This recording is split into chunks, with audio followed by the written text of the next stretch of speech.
I've liked Sentence to Be a Hero for a while now, but episode 9 through 12 are really where this series just made me lock in.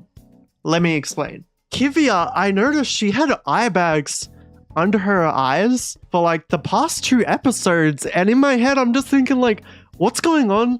And why is nobody really mentioning that? I don't know if you guys spotted that, but even in the episodes, it wasn't mentioned why she had like eye bags. It just seemed like she was depressed for some reason. So I was just wondering, you know, what's going on with my baby girl? Like, I love Kivia to death. But that is going to come up later on episode 12. So we will circle back to that.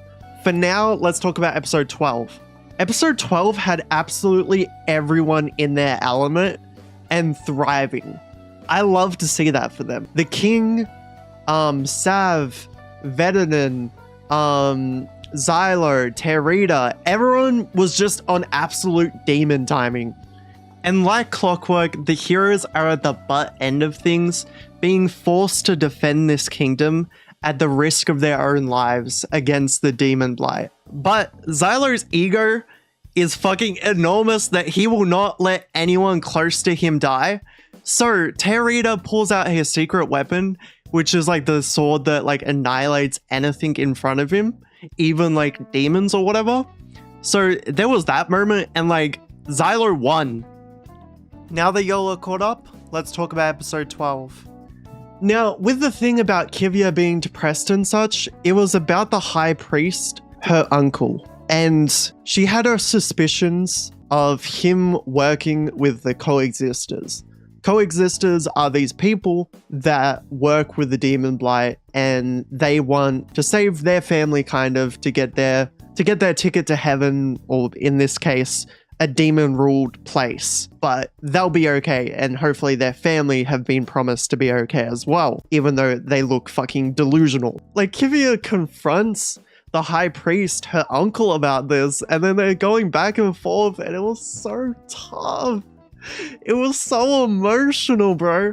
Like, Kivia was crying her eyes out, saying like, bro, you're the one person that like fully understood me. Like, please don't do this, uncle. Like, I'm on my hands and knees. Like, why are you wanting to be with the Coexisters? Like, you're gonna get this promotion from this victory, and he's saying he's gonna add like people to her ranks, but it's gonna be Coexisters. He's gonna add Coexisters to her ranks and like fully implement it. So it's just like Kivia's just like, Britch, what you doing? Like, I thought I knew you. Like, what are you doing? So Kivia was just shocked at that fact. And then they kind of got into a squabble. Kivia's uncle pulls out the Glock and points it at Kivia. And Kivia's lieutenant or subordinate pushes her out the way. But what shocked me most, I just had my jaw on the ground at this point. Her subordinate literally got vaporized. Like, his body is vaporized, half of it. And then he pushes the staff towards Kivia, but fortunately Kivia's like still crying her eyes out, like she doesn't want to do this.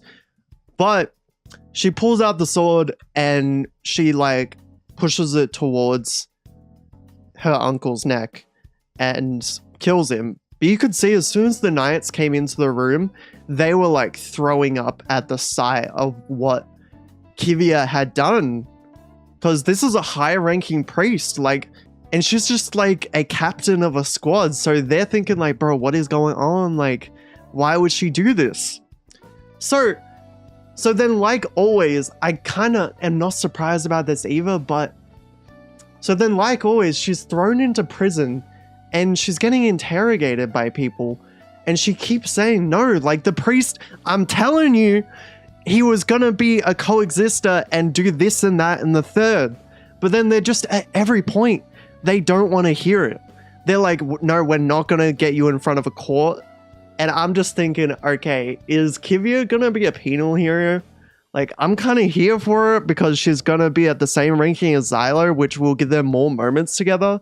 And she's already fucking with Xylo, so like, I'm kind of here for it.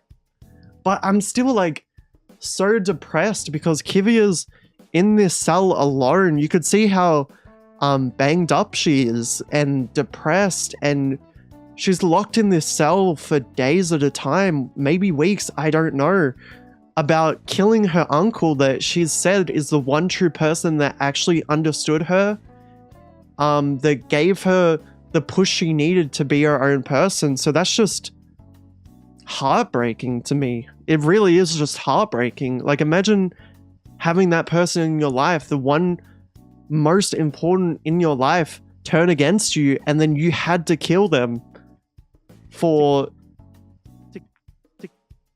the greater good. And the reason she did is because her uncle, as a coexister, wanted to kill everyone else in the world except for the people he cared about. So there'd be maybe, I don't know, like 10 people he'd save, but the rest of the world would be dead.